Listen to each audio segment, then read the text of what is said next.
雍正正危險人物，大家好，歡迎嚟到危險人物2.0，身邊有我嘅雍律師同埋我本人楊律師，今日會同大家講下雞腳嘅奇案。係腳雞，係黃腳雞。咁陣間先分析一下乜嘢係黃腳雞吓。咁1984年嗰段時間啦，咁香港就係好忙嘅咧，個娛樂圈，咁你就知道香港人幾八卦噶啦，尤其是好多集體回憶啊，啲人我哋識噶，即係我哋好中意嘅電視啊，即係以前有個叫《歡樂今宵》啦，我哋好中意睇噶，我哋又會每一年有港姐競選啦，嗰個留喺屋企睇噶喎，係啊，而家就係唔知有冇人睇噶喎，調翻轉，調翻轉，係啊！嗰陣時咧，差唔多有台慶啦，歡樂滿東華啦，博愛歡樂傳萬家啦，好多呢啲嘢噶，有呢啲大數咧，我哋就留喺香港睇電視噶啦，留喺屋企睇電視噶啦，咁尤其是以前叫 EYT 啊，EYT 你知唔知咩全名係乜啊？ EYT 啊，係咪就係 TVB 啊？係 EYT 咧就係 TV 嘅一個節目，你就真係年青啦，叫做 Enjoy Yourself Tonight。咁我哋咧就叫做歡樂今宵。我知有歡樂今宵有歌唱噶嘛，識唱咩你？哈哈哈哈，歡樂今宵再會。係啊，係，嘿嘿，各位觀眾晚安，係啦，你哋就係我哋以前好多嘅集體回憶。咁好啦，84年嗰陣時咧，就因為當其時嘅社會咧，我哋係要睇電視嘅，冇咩互聯網啊，冇一手提電話咁多嘢嘅，即手提電話係唔可以上到網，唔可以睇到以前電影嘅以前。所以我哋以前攞去打人咯，搵啲手提電話。嗰陣時咧係水滸嗰陣個時間嚟嘅，又要後期啲啦。但係我哋又有一段好長嘅時間咧，人民嘅生活係比較簡單嘅，就係愛嚟睇電視。電視咧就差唔多。你如果睇翻以前嘅話咧，有啲肥肥啊，佢哋嗰啲電影《富貴逼人來》，就係嗰啲係董驃啊，好似都有。係啦，話冇咗個電視，電影啊，冇咗個電視係一件好大嘅事嚟嘅，世界末日嘅會係世界末日個情況咧，就同而家我哋冇咗個手機差唔多。咁好啦，如果有咩事發生喺啲娛樂圈中人嘅身上咧，係等於發生喺自己身上咁嘅，啲人係好緊張嘅。咁1984年啦，但係9月嗰陣時咧，咁香港就傳出一單嘢，哇！啲人咧就個個都好八卦啦，爭相諗住知道主角係邊個。咁我哋大家咧都知道呢個叫係 X 先生嘅案件啦，因為嗰陣時咧冇聽過咩 XYZ 噶嘛，上庭咧就有啲代號嘅，咁大家都知道咧呢個係一個男藝人嚟嘅，係。咁嗰陣時咧，個電視咧又唔多嗰啲電台咁，即係好似比較容易估啦。咁好多人咧就估呢一單嘢啦。咁其實單嘢爆出嚟咧，都係娛樂圈個記者爆出嚟先嘅喎。咁喺1984年咧9月度就突然間有個電視台重量級嘅男藝人啊，佢突然間因為啲私人事要請假2個月喎。咁咧你頭先都講電視台咧係會每日同民眾息息相關噶嘛，好似親人咁噶嘛，突然間唔見咗親人個2個月喎，咁個個都想知道佢點解噶啦。咁所以咧就大批記者湧咗去電視台嗰度咧，想關心呢個親人噶啦。咁我見到佢咯喎，真係咁就話佢咧出嚟啦。咁大家就問：喂，你係咪會放大㗎？咁佢就話咧冇咁嘅事。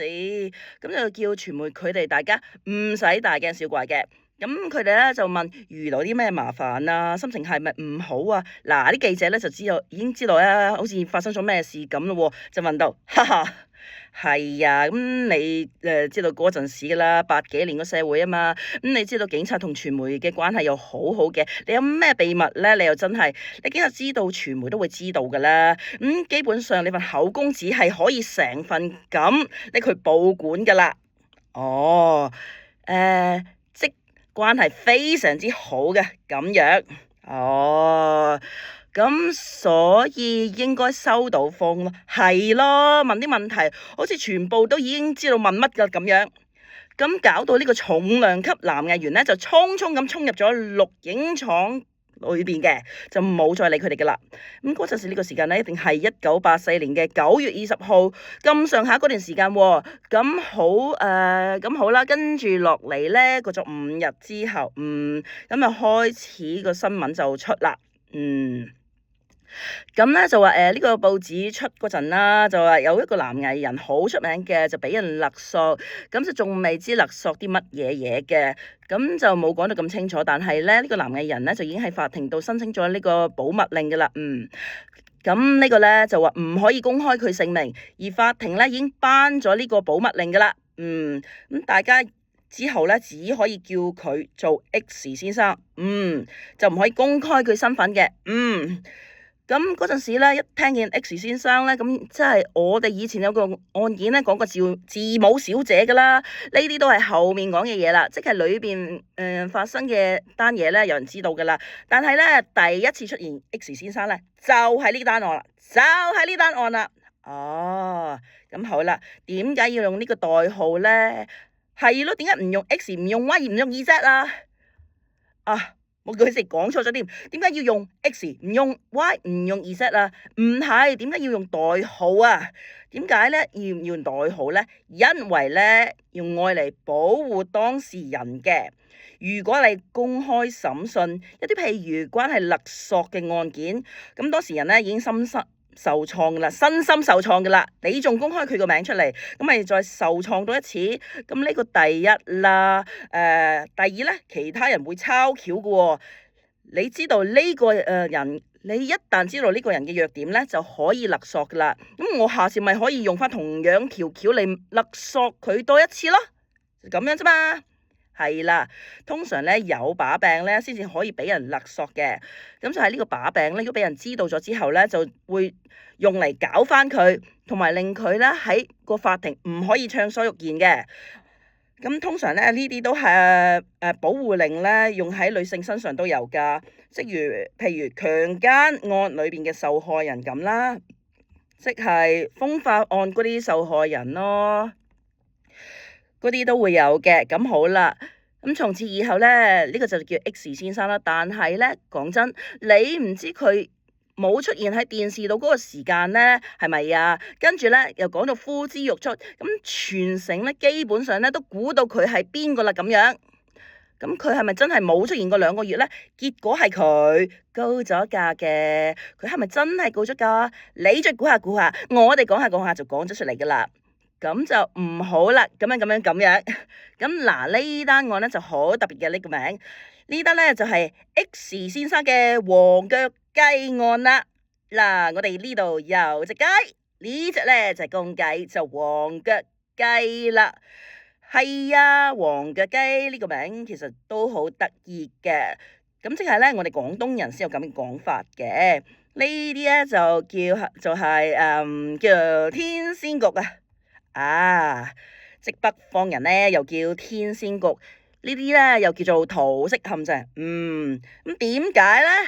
就係話你哋通常係咧就去一個一男一女就喺佢哋發生性行為嗰個時候咧，咁之後咧就有個老公咁嘅就衝出嚟，就當場捉住，就叫做捉奸在床啦。咁之後咧，呢個男人咧就會變咗隻黃腳雞啦。嗱，你知道，即係個受害人變咗黃腳雞點解叫做黃腳雞啊？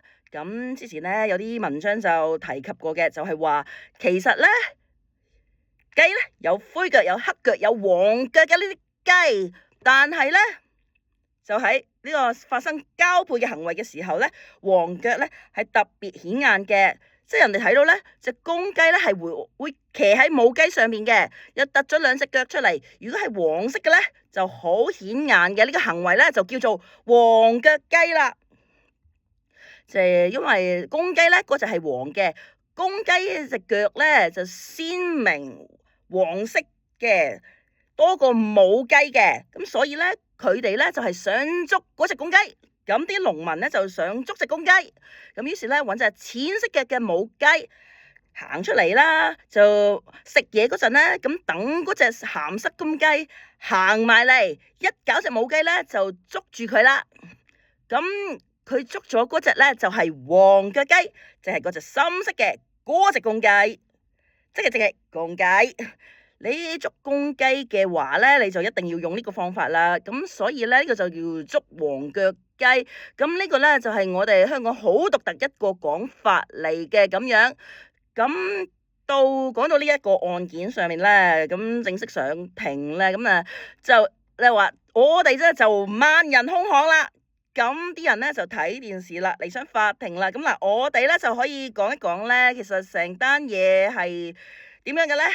係啦，呢件事咧就係84年嘅9月啦，咁咧就係咧高等法院咧就係85年嘅3月嗰時，即係大半年之後喎，好快開審嘅喎。咁中間咧其實啲記者咧就好關心呢個電視台嘅男藝員啦，好似親人咁噶嘛。咁呢個電視台咧都好真係好，即係叫做好有禮貌咁回應啦。咁就全部都唔出聲啊。咁冇回應，唔出聲咧就真係冇回應啦。即係都好保住呢個男藝員咁啦。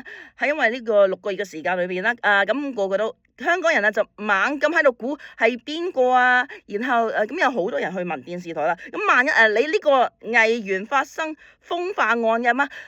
你咧仲要唔要佢啊？仲咁佢哋咧就唔肯答嘅。